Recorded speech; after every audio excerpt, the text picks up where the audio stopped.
Bonjour à toutes et bonjour à tous. Je vous propose aujourd'hui de découvrir le site WordWall.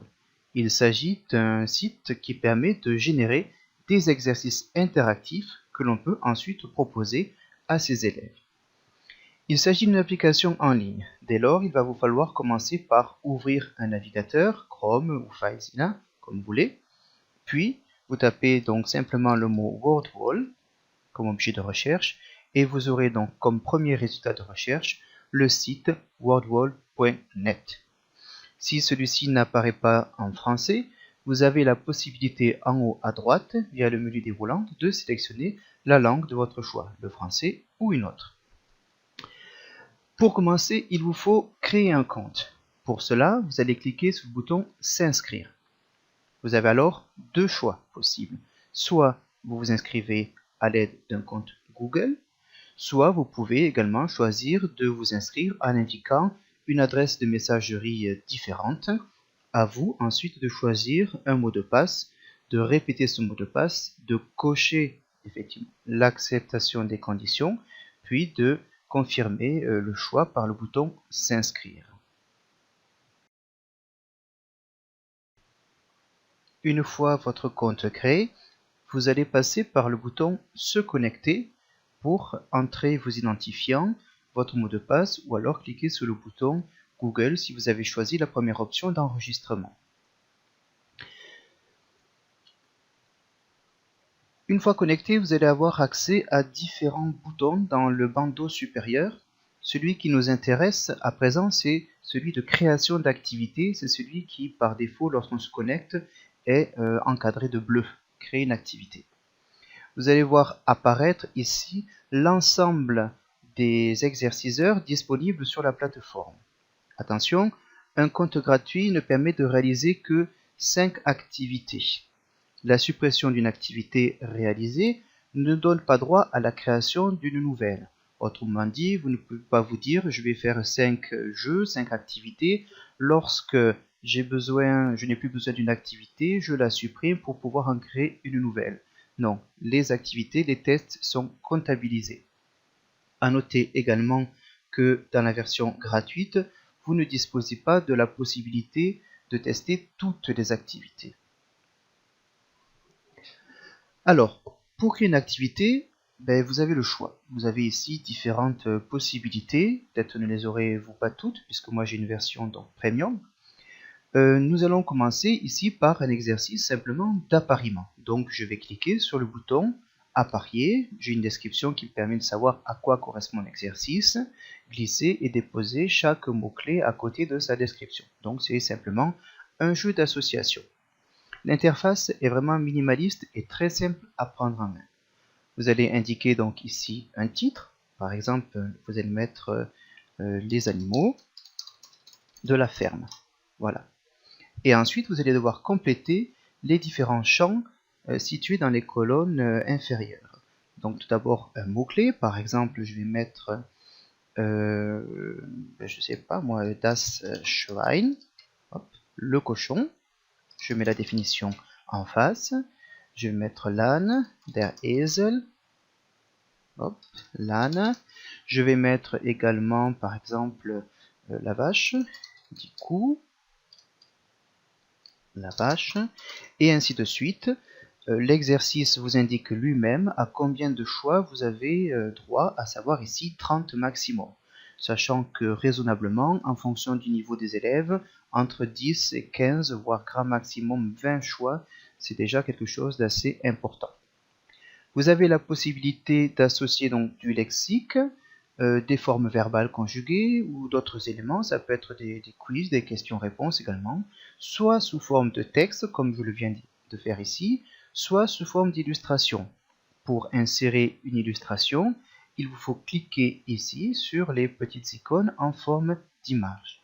L'intérêt, effectivement, c'est que cela permet d'éviter le passage au français et donc de rester dans la langue cible.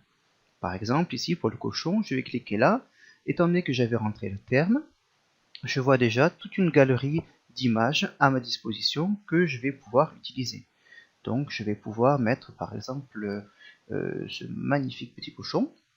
et je peux très bien ensuite effectivement supprimer le nom.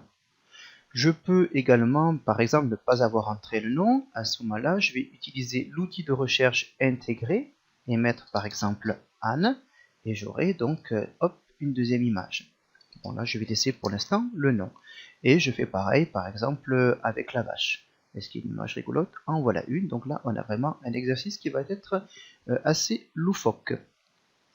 Donc vous avez la possibilité d'utiliser ces illustrations qui sont proposées par l'interface via le bouton de recherche, mais également vous avez la possibilité de charger vos propres illustrations via le bouton dédié situé en haut à droite de la fenêtre. Donc je rajoute ici par exemple, je ne sais pas, T-Mouse, on va dire, allez, il y a des petites souris dans les... Et là je vais mettre la souris, hop, et au lieu de choisir une des images qui est là, je vais choisir ce bouton ici en haut, charger. Lorsque je clique dessus, je vais pouvoir ensuite naviguer dans l'arborescence de mon navigateur, pardon, pour accéder donc à la ressource désirée. Bon. Et moi, je vais mettre une petite souris en plus. Alors parfois, effectivement, l'image ne s'affiche pas, certainement par rapport à des questions de droit. Dans ce cas-là, pas de panique, vous avez largement le choix pour en trouver une autre. Je profite de l'occasion pour me concentrer sur ces différentes icônes situées à droite. Elles vous permettent éventuellement de déplacer les éléments par glisser-déposer tout en maintenant le clic gauche de la souris enfoncé. Vous pouvez également utiliser le bouton ici avec les deux pages pour dupliquer éventuellement une question, et un clic sur la corbeille supprime bien évidemment la question sur laquelle vous étiez situé. Voilà, c'est tout ce qu'il y a à faire pour créer un exercice. Lorsqu'il est terminé, il vous suffit de confirmer sa création en cliquant ici en bas à droite sur le bouton Terminer. Hop, voilà. L'activité va se retrouver automatiquement stockée dans l'espace situé en haut Mes activités. Ici, je vais le retrouver, voyez, les animaux de la ferme. Il est à tout moment possible de l'y retrouver pour effectuer différentes opérations. Je peux par exemple la renommer, je peux revenir dessus pour modifier son contenu, la compléter, je peux la dupliquer si je souhaite faire un exercice avec moins d'items, dans l'optique par exemple d'une approche différenciée, avoir des exercices de différents niveaux, etc. Voilà pour la création d'une activité. Mon activité a été créée.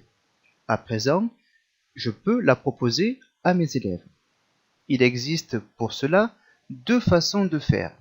Je peux proposer une activité aux élèves soit en leur communiquant le lien qui pointe vers cette activité, ou l'intégrer directement dans un espace de publication comme un blog, l'ENT, etc.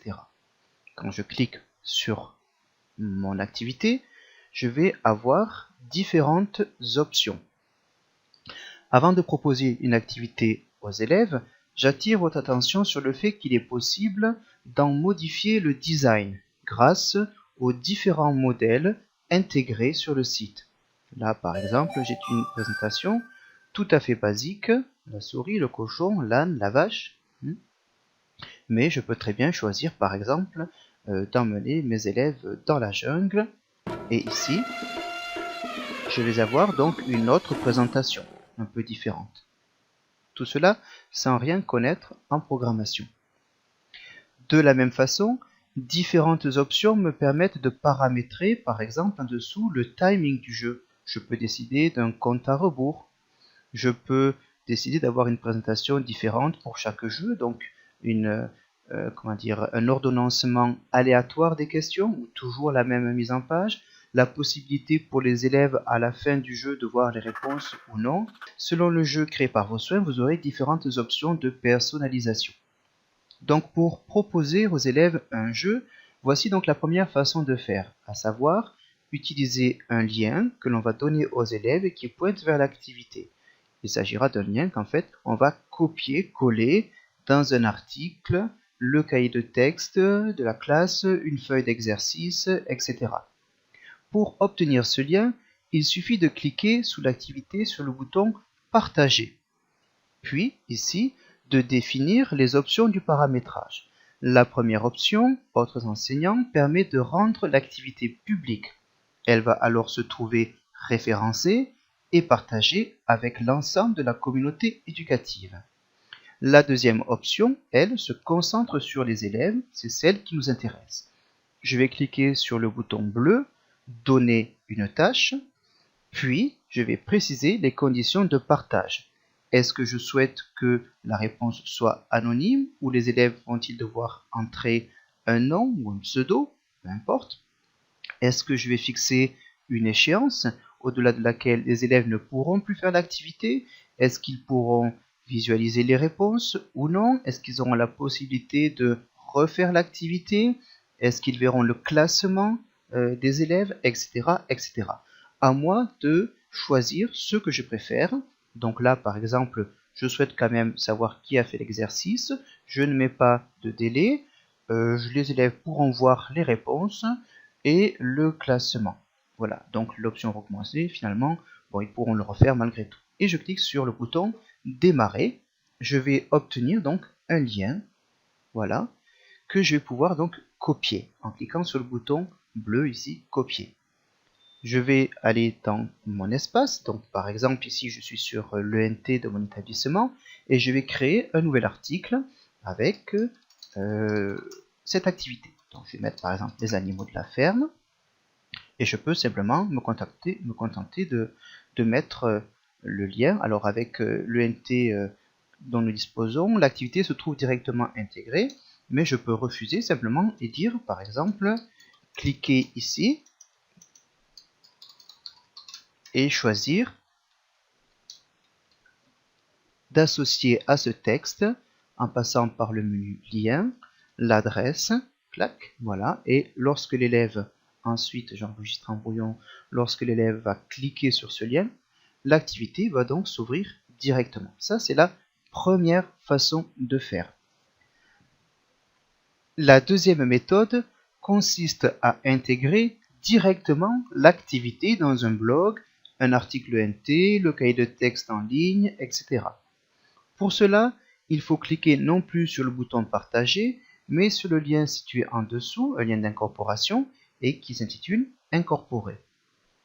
Ici, je vais avoir différentes options.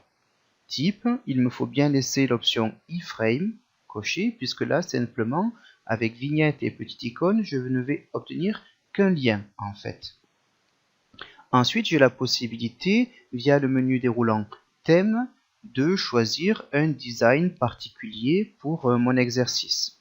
Une fois que j'ai choisi cela, je vais copier le code ici HTML qui commence par iframe, qui se termine par iframe, copier, et je vais retourner donc dans mon article, mais attention, comme il s'agit d'un langage de programmation, il me faut dans mon espace de publication, en l'occurrence ici l'article, passer en mode source. Donc ici, moi, c'est ce petit bouton. Je vais coller directement donc le code qui était présent dans cet espace-là et en décochant, je vais voir que mon exercice apparaît également directement dans l'article.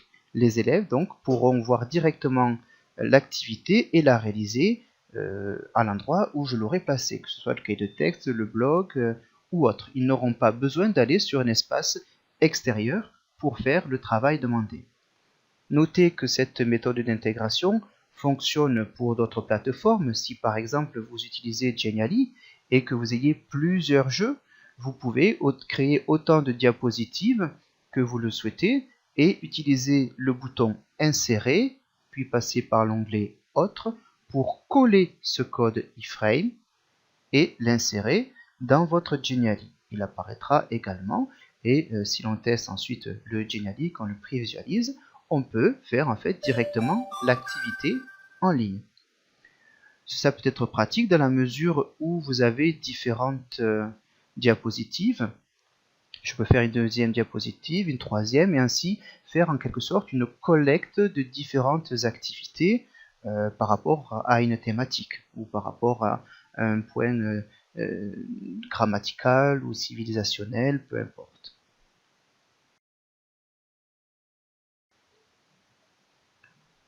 À l'étape précédente, nous avons vu qu'il était possible via le bouton Partager de rendre publique une activité. Cela signifie que, au niveau de la communauté, accessible via le bouton dédié dans le bandeau supérieur, vous allez pouvoir effectuer une recherche pour voir si des exercices n'ont pas déjà été créés et partagés par d'autres personnes. Si par exemple je souhaite travailler sur le thème de la météo, alors on va le mettre en anglais par exemple, weather, et que je clique dessus, je vais voir qu'il existe déjà tout un tas d'activités que je vais pouvoir tester et voir si elles correspondent à mes besoins et à ce que j'ai vu en classe. Si je clique par exemple sur la première activité, What's the weather like today, sans le today, je vais retrouver mes différentes options de partage, d'incorporation. Dès lors que mon travail est public, j'accepte que d'autres professeurs puissent l'utiliser. Là, je peux l'intégrer donc effectivement par un lien, comme on l'a fait tout à l'heure, où je peux choisir de l'incorporer.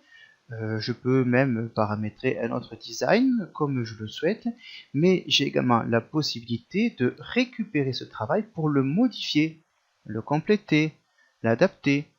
Pour cela, il me suffit de cliquer sur le lien modifier le contenu. Voilà, je vais enlever le copy 2 et je vais mettre what the weather like. Je vais rajouter today par exemple, et puis je vais pouvoir ajouter peut-être d'autres questions. Ajouter alors où je peux faire d'autres propositions complémentaires, etc.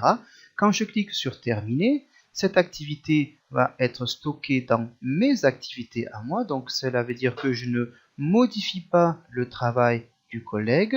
Je m'en sers simplement pour l'adapter, le modifier, le compléter en fonction de mes besoins et je crée moi-même une autre activité. À présent, quelques astuces. 5 activités pour un compte gratuit, vous me direz que cela ne représente pas grand-chose. En effet, il est cependant possible de proposer à partir d'une seule activité toute une variété d'exercices pour le même contenu.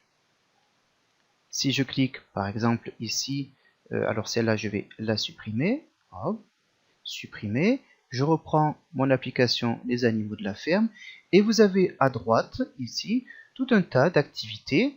Le contenu est le même, ça reste le lexique des animaux de la ferme, mais par exemple si je veux un mode quiz, hop, je vais changer de thème déjà, parce que Halloween approche, donc allons-y pour quelque chose d'un peu gruselig.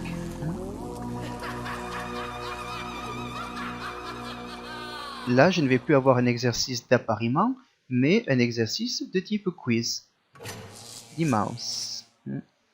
Je vais pouvoir piocher là-dedans et dire par exemple, ben, je veux plutôt un jeu de... Je ne sais pas moi, un jeu d'anagramme, pourquoi pas. Voilà, sur les animaux de la ferme. La vache, et je vais devoir déplacer mes éléments pour pouvoir faire l'exercice. Je peux tester également et prendre par exemple des mots mêlés. Tiens, hop, alors les mots mêlés, je les ai là. Mes mots vont être cachés, il va falloir que je les retrouve. L'exercice est double puisqu'il faut à la fois retrouver le mot. Alors par exemple ici Schwein, das Schwein, et ensuite cliquer sur l'image qui correspond, etc., etc.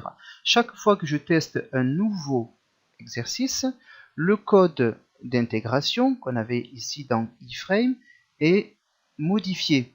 Si vous observez bien, vous avez ici deux éléments.